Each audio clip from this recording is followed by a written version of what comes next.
자, 오늘은 종료주일입니다. 종료주일은 주님께서 예루살렘 성에 들어가신 날을 기념하면서 드리는 주일입니다. 마태복음에 보면 예수님께서 나귀를 타시고 예루살렘 성에 들어가실 때 무리의 대다수가 그들의 겉옷을 길에 펴고 다른 사람들은 종려나무 가지를 베어 길에 펴고 소리를 높여서 호산나 다윗의 자손이여 찬송하리로다 주의 이름으로 오시는 이여 가장 높은 곳에서 호산나라고 외쳤습니다. 마가복음에도 거의 비슷하게 나옵니다.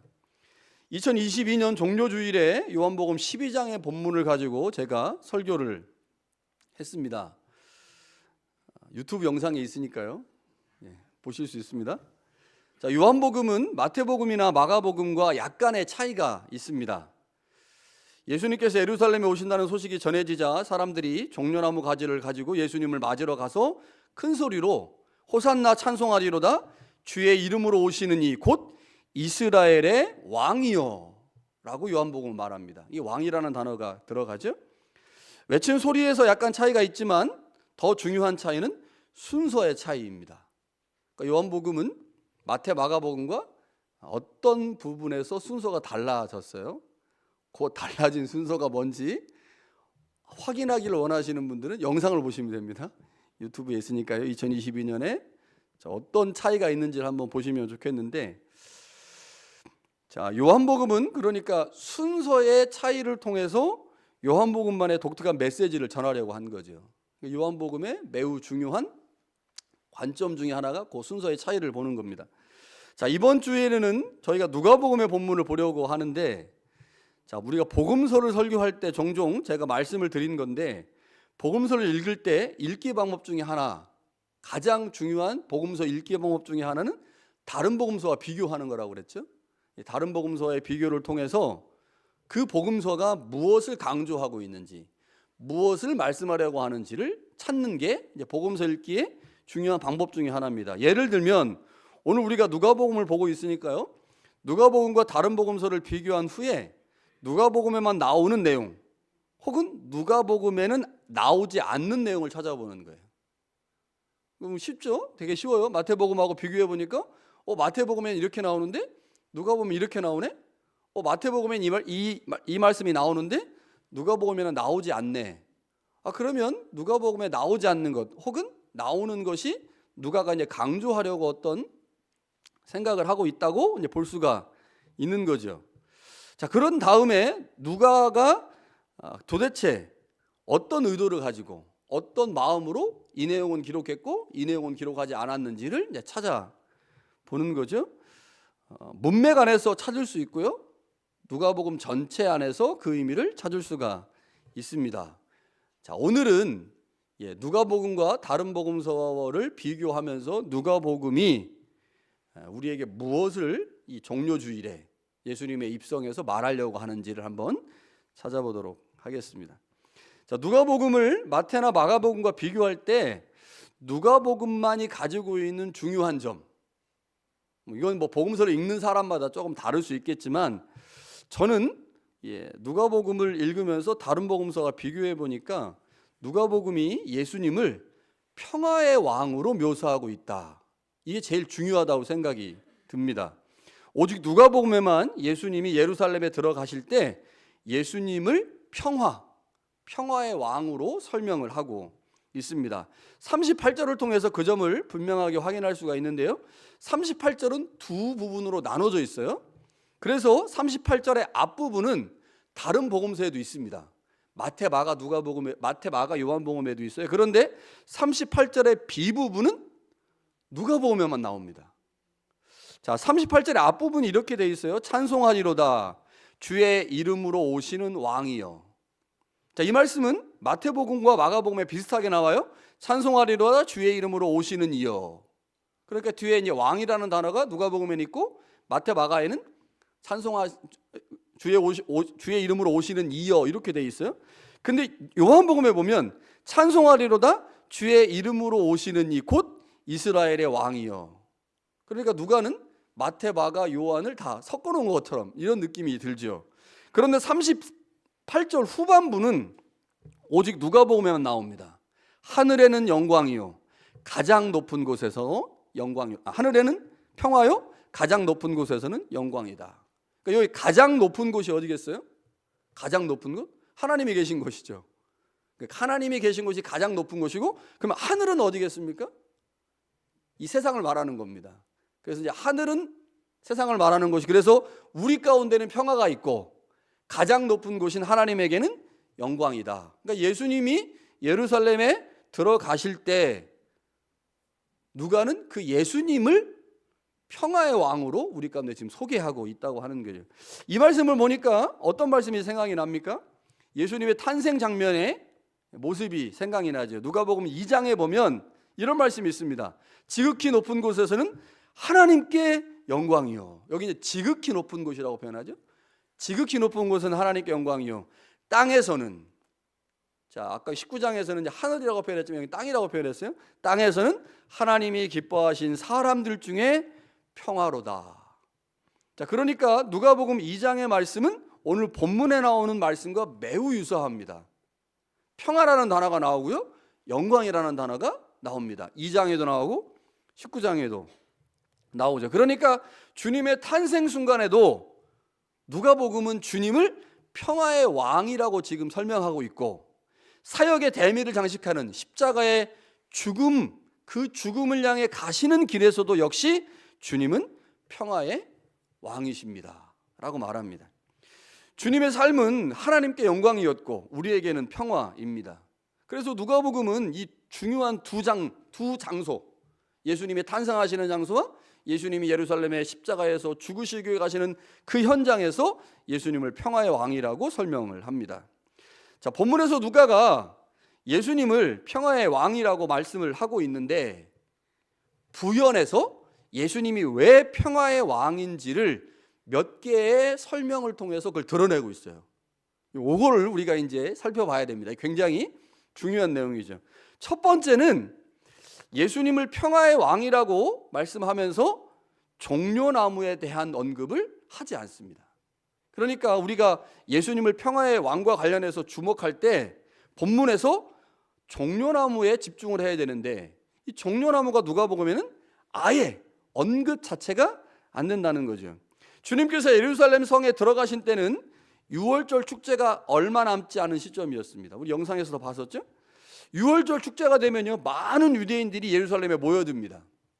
요세푸스, 유대인 역사가인 요세푸스라는 사람이 책을 썼는데 그 책에 이런 내용이 있어요. 네로 황제 당시에 유월절을 지키기 위해서 예루살렘에 사람들이 엄청 많이 몰려들었는데 유대인들이 대략 270만 명이 모였다. 마니토바 인구의 2배가 모인 거예요. 뭐 얼마나 사람이 많이 모였습니까? 유월절에 잡았던 양, 유월절에 양을 잡잖아요. 양이 20만 마리였다. 이게 이제 요세푸스가 기록한 거기 때문에 뭐 사실에 가깝다고 봐야 되겠죠. 자, 유대인들이 명절에 예루살렘에 모이면 그 옛날 자신들을 헬라의 억압으로부터 구원했던 마카비라고 하는 사람을 기억해요.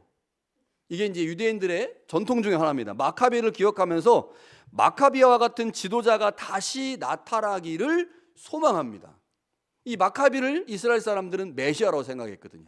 그래서 메시아라고 생각해서 마카비를 따르고, 근데 실제로 마카비가 헬라를 이기고 왕정을 만들어요. 그래서 이 마카비가 우리를 진짜 구원할 메시아다라고 생각했는데 마카비가 죽었고 마카비 왕정이 무너졌거든요. 그래서 이스라엘 사람들은 이렇게 절기가 되면 소망하는 거예요. 마카비아와 같은 메시아가 다시 나타나기를. 누구의 혈통을 받은 겁니까? 다윗의 혈통을 받은, 다윗의 후손으로 오시는 마카비아와 같은 메시아가 나타나기를 고대하고 있습니다. 그런데 이번 유월절에 소문이 들리는 겁니다. 마카비 같은 사람이 나타났다는 거예요. 능력도 행하고 귀신도 쫓고 병도 고치고 사람도 살리는 어마무시한 사람이 지금 예루살렘으로 오고 있다라는 소문이 들린 겁니다. 여러분, 이 소문을 사람들이 들었다면 어떻게 반응하겠어요? 이야, 드디어 하나님께서 우리를 구원하시기 위해서 메시아를 보내셨구나. 그 옛날 우리를 해방시켰던 마카비와 같은 메시아가 왔구나. 그래서 사람들이요, 그 사람을 보려고 몰려왔을 거예요. 분명히 엄청난 270만 명 중에 다 오진 않았겠지만 엄청난 많은 사람들이 그 사람을 보려고 온 거죠. 그 사람이 누굽니까? 그 예수님이에요. 예수님. 그렇게 메시아로 간주된 예수님이 예루살렘 성에 들어가신다고 하니까 무리가 열광을 했겠죠. 얼마나 많이 열광했겠습니까? 우리는 종종 영상을 통해서 주님께서 예루살렘에 들어가실 때의 모습을 종종 보는데요, 종려주일이나 성금요일 때 주로 그 영상을 봅니다. 사람들의 열광하는 모습, 손에는 종려가지를 들고 흔드는 모습. 잠깐 영상 하나 한번 볼까요? 실제로, 실제인지 아닌지 모르겠으나 영상으로 제작된 게 있으니까 보겠습니다.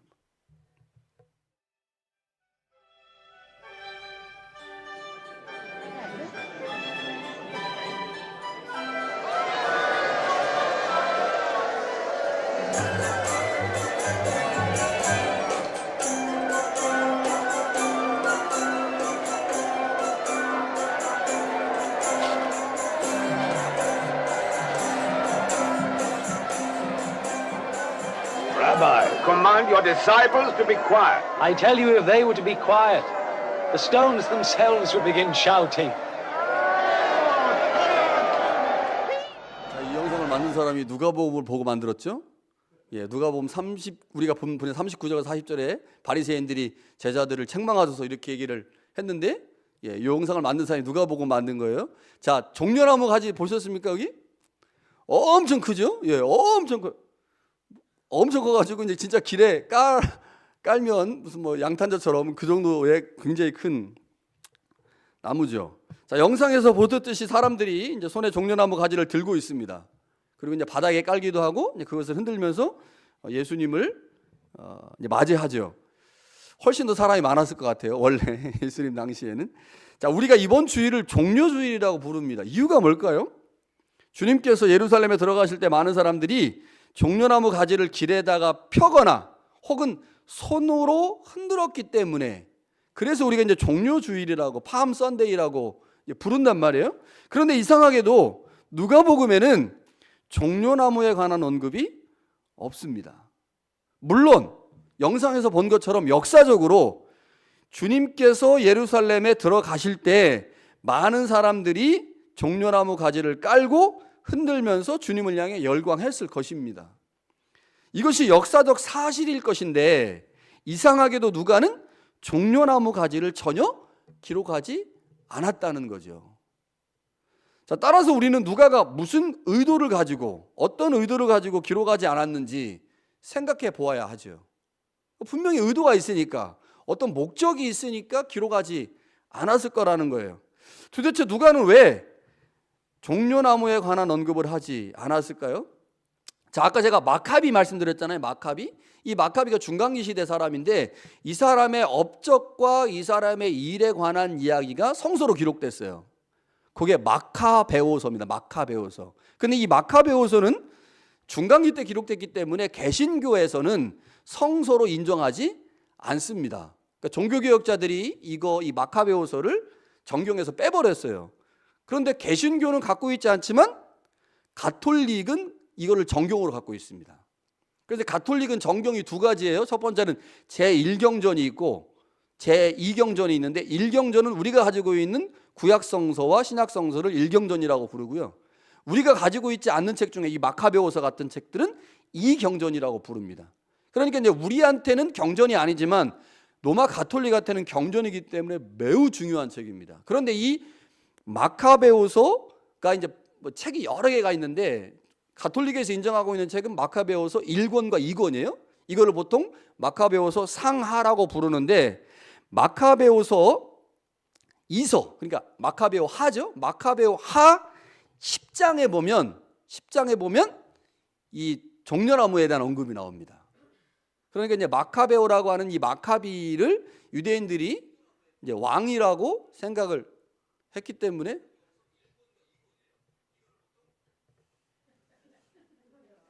핸드폰을 끼시면 안 되죠. 자, 마카베오서에 보면 이런 얘기가 나와. 종려나무가 매우 민족주의적이고 혁명적인 의미를 갖고 있는 나무로 언급됩니다. 그래서 이제 여러분 인터넷에서 이 종려나무를 찾으면요, 승리 이런 의미를 갖고 있는 단어로 나오고 왕과 관련된 의미로 나와요. 그러니까 이제 마카베오가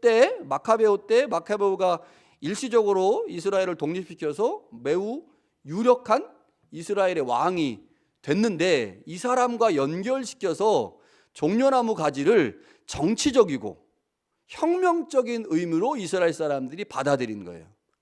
그래서 예수님이 예루살렘에 입성하실 때 종려나무 가지를 흔들면서 당신은 우리의 왕이십니다. 당신은 우리의 왕이십니다. 여기서 왕의 의미는 뭐겠습니까? 당신은 우리를 로마로부터 구원해 줄 왕이십니다. 이런 의미입니다. 그러니까 마카비가 헬라로부터 이스라엘을 구원했듯이 당신이 우리의 마카비가 돼서 우리를 로마로부터 구원해 주십시오라고 하는 의미로 흔든 거예요, 이거를. 자, 그런데 문제가 있습니다. 이게 역사적 사건이에요. 그런데 누가는 지금 예수님을 어떤 분으로 묘사하고 싶어요? 평화의 왕으로 묘사하고 싶어요. 평화의 왕으로.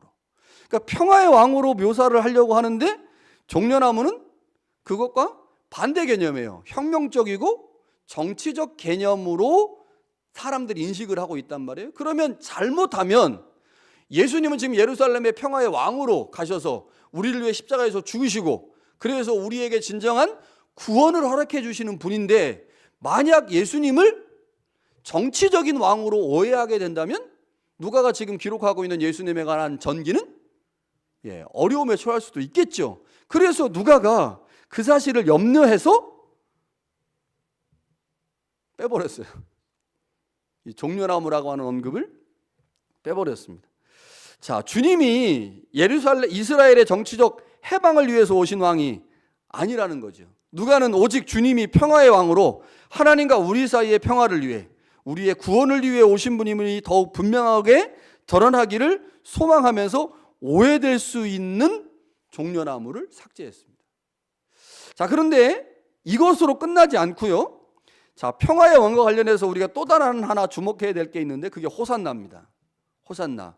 자, 우리가 영상에도 봤지만 그리고 오늘 찬양에도 호산나라는 찬양이 엄청 많이 있었죠. 호산나라는 뜻이 뭡니까? 우리를 구원하소서요. 주여 속히 구원하소서. 그래서 이제 오늘 우리는 이 의미를 정치적인 의미로 쓰지 않습니다. 그렇죠? 누가 예수님을 향해서 호산나라고 외칠 때 그 예수님이 우리의 정치적 왕이 달라고. 저스틴 트루도가 인기가 너무 없잖아요, 요즘요. 진짜 바닥을 치고 있어요, 인기가. 인기가 바닥을 치고 있는데, 제가 이제 저스틴 트루도가 아무리 인기가 없어도 저스틴 트루도 정부가 영주권을 받을 수 없는 우리 가정에게 영주권을 줬기 때문에 나는 배신 못한다. 나는 아무리 인기가 없고 저스틴 트루도가 막 정치를 개떡같이 해도 나는 배신 못한다. 어제 이제 제가 농담으로 우리 중고등부 수련회장에서 우리 교역자들한테 나는 배신 못한다 이런 얘기를 했는데, 그러니까 저는 아마 제가 캐나다에 사는 동안 계속 자유당을 찍을 것 같아요. 저한테 영주권을 줬기 때문에. 영주권 못 받을 뻔했는데 받았으니까. 어찌됐든 간에 여러분, 저스틴 트루도가 너무 정치를 못하니까 우리가 예수님을 우리의 왕이라고 부르면서 예수님이 트루도 갈아치우시고 우리의 총리가 되주십시오, 혹은 우리의 대통령이 되주십시오, 이런 의미로 우리가 예수님을 부르는 사람 한 사람도 없죠. 그렇게 우리는 예수님을 부르지 않습니다. 그러니까 호산나, 우리를 구원해달라. 트루도가 지금 정치를 너무 못해가지고 이 사람이 막 지금 어려우니까 이 상황에서 우리를 구원해달라고 할 때 이 의미를 절대로 정치적 의미를 담아서 말하지 않습니다. 절대로. 그런데 예수님 당시의 사람들은 어땠을까요? 우리를 구원하소서라고 하는 호산나의 말의 의미는 종교적 의미가 아니에요. 우리를 지금 로마의 압제로부터 구원해 주세요. 우리가 이렇게 지금 고달프고 애달픈 삶을 살고 있는데 당신이 마카베와 같은 왕이 돼서 우리를 구원해 주세요라고 하는 의미를 담아서 외친 소리가 호산나입니다. 그리고 호산나와 뭐가 연결돼요? 종려나무 가지하고 아주 깊게 연결되어 있어요. 그래서 사람들이 종려나무 가지를 흔들면서 주님을 향해서 호산나라고 외친 것은 당신은 우리의 왕이십니다. 당신은 우리의 정치적 왕이십니다. 당신은 다윗의 후손으로 오시는 마카비아 같은 왕이십니다. 우리를 로마의 압제로부터 구원해 주세요라고 고백한 겁니다. 그런데 누가는 지금 뭐를 말하고 싶어요? 예수님은 정치적 메시아가 아니라 우리를 위한 구원의 주님이시고 왕이십니다를 말하고 싶어요. 그래서 종려나무 가지를 뺐어요. 오해될 수 있는. 근데 뭐도 오해될 수 있어요? 호산나도 오해될 수가 있네.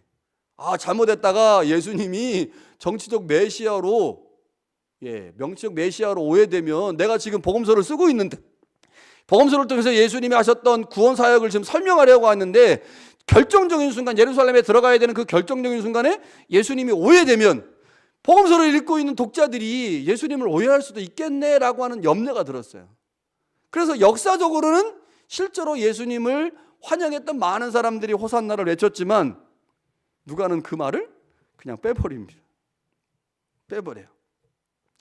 누가복음은 주님을 향해 열광하는 사람들, 그 사람들이 외쳤던 그 말을 빼버려요. 그런데 여기 또 다른 하나의 특이점이 있습니다. 자, 보세요. 예수님이 정치적 메시아라고 하는 사실은 두 가지를 통해 드러났어요. 첫 번째는 종려나무 가지를 흔든다. 두 번째는 호산나를 외쳤다. 그런데 그 사람들이 누구예요? 역사적으로 보면 그 당시에 예루살렘에 절기를 지키러 왔던 270만 명 중에 다수겠죠. 그게 만 명인지 2만 명인지는 모르겠지만 당시에 유대인들이 그렇게 외쳤어요. 그럼 그 사람들이 예수님을 향해서 호산나 외치고 종려가지 나무를 흔들면서 주님을 왕으로 이야기했다면 잘못하면 뭐가 일어날 수 있어요? 밀란이 일어날 수 있는 거예요. 예수님이 야 그래 내가 왕이야, 나를 따라, 내가 너희들을 해방시켜 줄게. 그러면 그 사람들이 막 예수님과 함께 노마를 향해서 막 대항하고 그러면 전쟁이 날 수도 있고, 그 전쟁이 난 걸 막 뭐 하려고 복잡할 거 아닙니까? 그래서 누가는 여기서 또 다른 하나의 작업을 합니다. 뭐냐면 열광했던 사람들이 유대인이 아니고 제자들이었다 라고 열광하는 사람들의 무리를 한정시킵니다. 어디 나올까요? 어디 나오겠습니까? 자, 37절과 38절을 보면 이렇게 돼 있어요. 이미 감람산 내리막길에 가까이 오심에 제자의 온 무리가 자기들이 본 바 모든 능한 일로 인하여. 이게 뭐예요? 제자들이 예수님을 따라다녔는데 예수님이 막 능력 행하고 귀신 오고 병 고치고 그래서 지금 제자들이 흥분한 거예요. 흥분해가지고 큰 소리로 말합니다. 하나님을 찬양하며 이르되 찬송하리로다. 주의 이름으로 오시는 왕이여, 하늘에는 평화여, 가장 높은 곳에서는 영광이로다. 그러니까 지금 주님을 향해서 평화의 왕이라고, 주님을 향해서 열광하고 있는 사람들이 누구예요? 일반 유대인들이 아니고 제자들의 온 무리가 예수님을 향해서 열광하고 있는 겁니다. 자, 이렇게 되면 예수님이 정치적 왕으로서 오해될 근거가 완전히 사라지는 거죠. 지금 누가 예수님을 향해 열광하고 있느냐? 예수님의 제자들이 열광하고 있어요. 예수님의 제자들이 예수님이 행하신 일로 인하여 열광하고 있습니다. 그렇다면 예수님은 어떤 분이에요? 정치적 메시아가 아니라, 정치적 왕이 아니라 제자들과 연약한 자들을 구원할 하나님의 메시아인 거죠.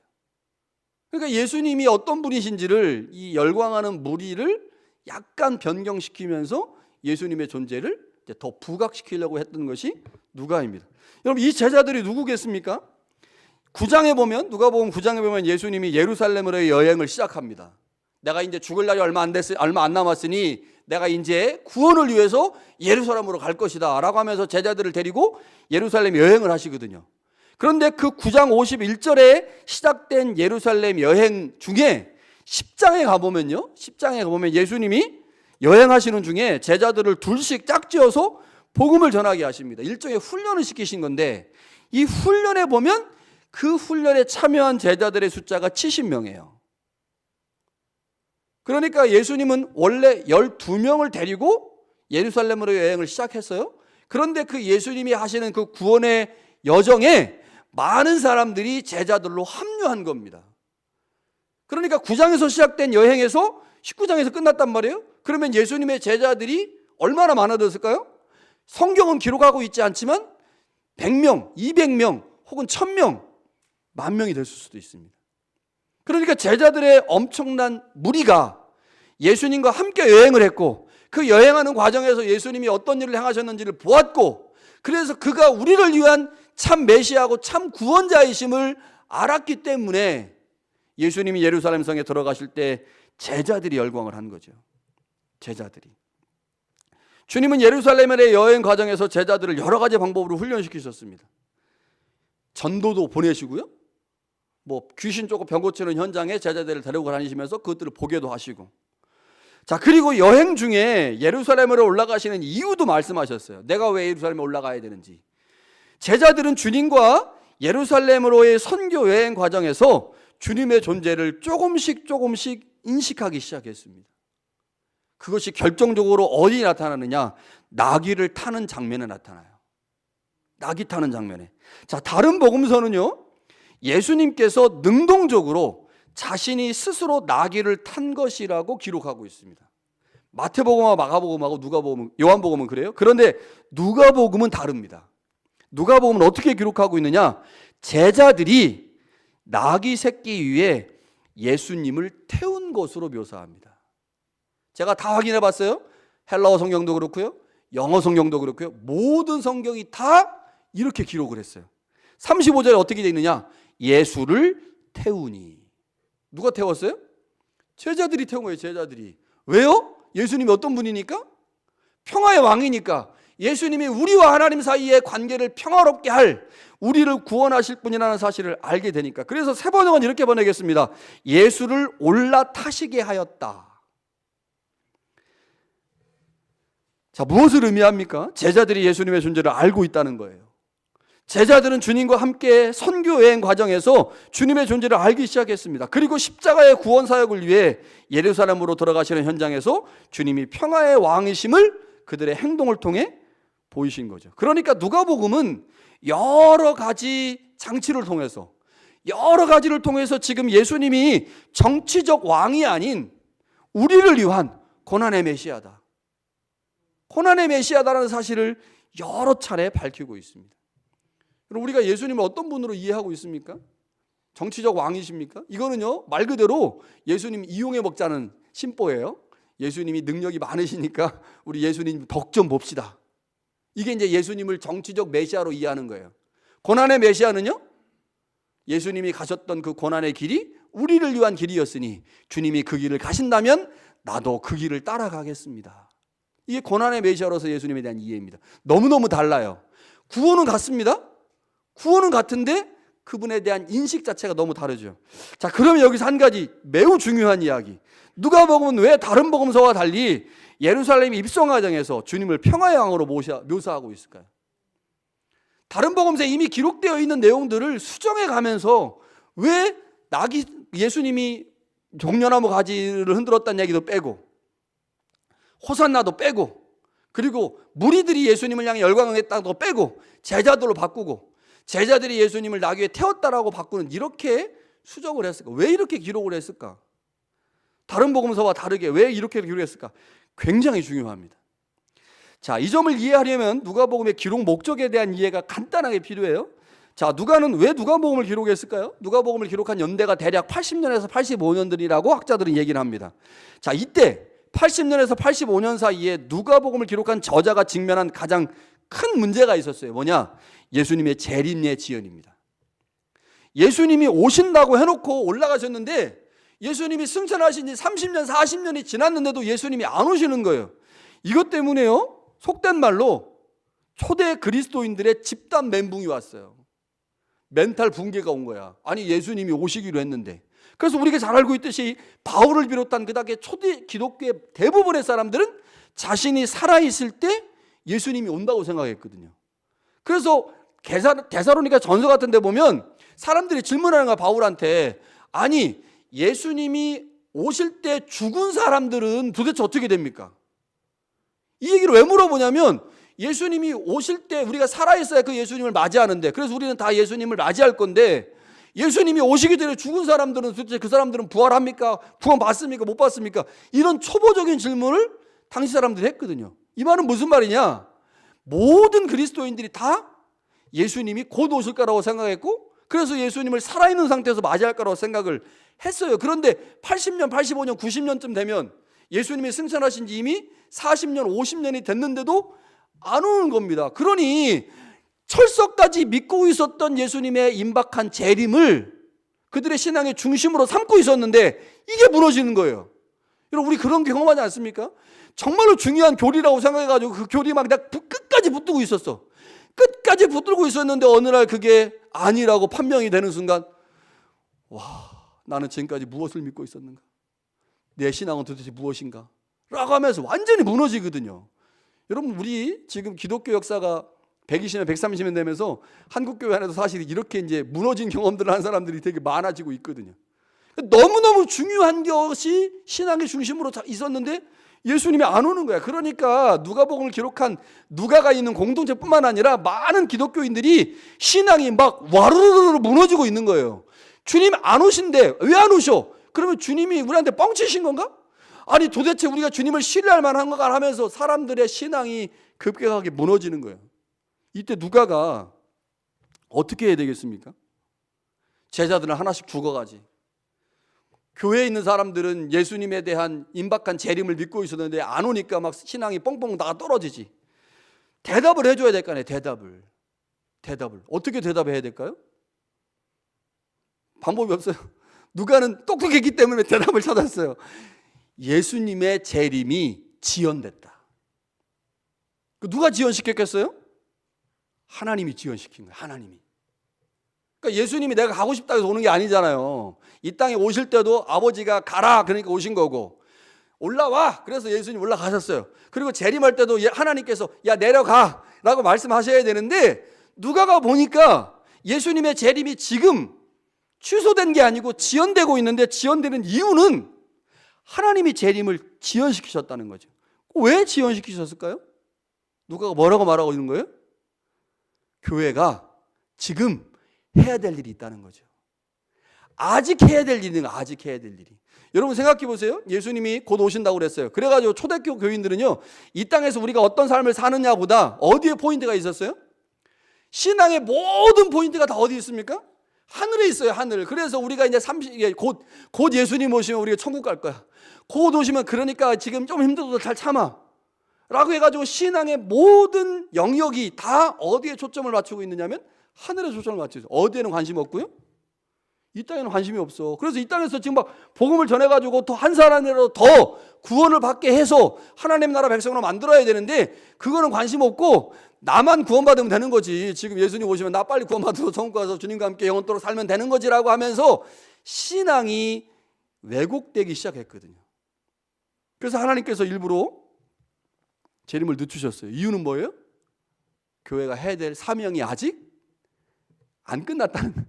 야, 교회가 아직 해야 될 사명이 남아있는데 너희들이 지금 시대 분간을 못하고 주님 오시기만을 기다리면서 여전히 하늘에 소망을 두고 하늘 신앙만 가지고 있으면, 야, 내가 너희들에게 예수님을 보내는 그 일을 늦출 수밖에 없다라고 누가복음 안에서 기록하고 싶었던 겁니다. 자, 그런데 문제가 있어요. 그러니까 교회는 재림이 지연된 이때 무슨 일을 해야 되느냐? 복음 전파를 해야 돼요. 그래서 사도행전에 보면 성령이 임하시면 너희가 권능을 받고 예루살렘과 온 유다와 사마리아 땅까지 이르러 복음의 증인이 되는, 예수의 증인 된다는 말씀을 하시잖아요. 그렇게 해서 교회가 태어났기 때문에 교회는 예수 그리스도를 증거하는 삶을 살아야 돼. 복음을 전파해야 돼. 그런데 복음을 전파하려고 하니까 문제가 있습니다. 뭐냐? 예수 그리스도가 복음의 중심인데 그 예수 그리스도가 로마 정부에 의해서 유죄 판결을 받았다. 그가 죄인이라고 낙인 찍히게 되면 무슨 문제가 생깁니까? 복음을 전해야 될 입장에선 그 예수님의 존재가 죄인이기 때문에 복음 전파하는데 너무 어려움이 많은 거예요. 어려움이. 그래서 누가가 이 문제를 어떻게 해결하면 좋을까 고민하다가, 예수님은 예루살렘에 들어가실 때 정치적 메시아, 정치적 왕으로 입성하신 것이 아니다. 예수님은 처음부터 탄생하실 때부터, 그리고 그의 사역의 중간에서, 그리고 예루살렘에 입성하실 때도 예수님은 철저하게 종교적 메시아로, 우리를 위한 고난의 메시아로, 우리를 위한 평화의 왕으로 오셨고 사역하셨고 예루살렘에 들어가셨다. 그는 한 번도 정치적 메시아인 적이 없다.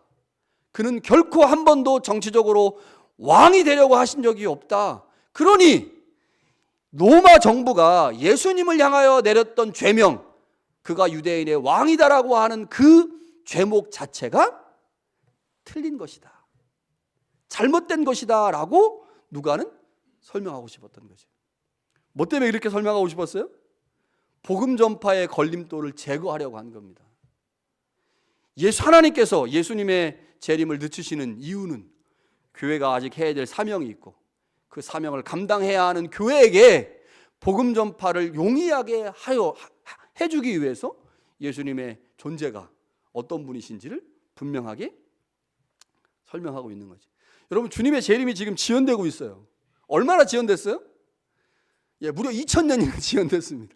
2000년이나. 주님이 오시지 않고 있어요. 이유가 뭐겠습니까? 간단합니다. 아직도 교회가 해야 될 일이 있어요. 그래서 안 오시는 겁니다.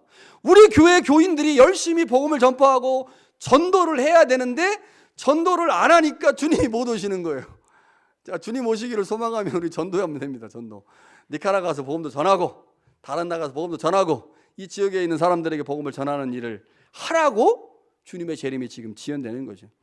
여러분, 우리에게 중요한 두 가지가 있어요. 하나는 복음의 내용인 주님이 평화의 왕이시라는 점을 이해하는 겁니다. 하나님과 우리 사이의 죄의 문제를 해결하기 위해서, 하나님과 우리 사이의 관계 문제를 해결하시기 위해서 오신 분이라는 사실을 고백하는 것이고, 그분이 우리에게 하나님과 우리 사이를 평화롭게 하셨듯이 아직 복음을 모르는 자들에게도 가서 그들도 역시 주님께서 그런 분이시라는 사실을 알게 하는 것, 이게 우리가 해야 될 일이고, 그것을 우리 가운데 하라고 누가복음을 기록한 누가는 예루살렘 입성 현장에서 몇 가지를 빼버렸죠.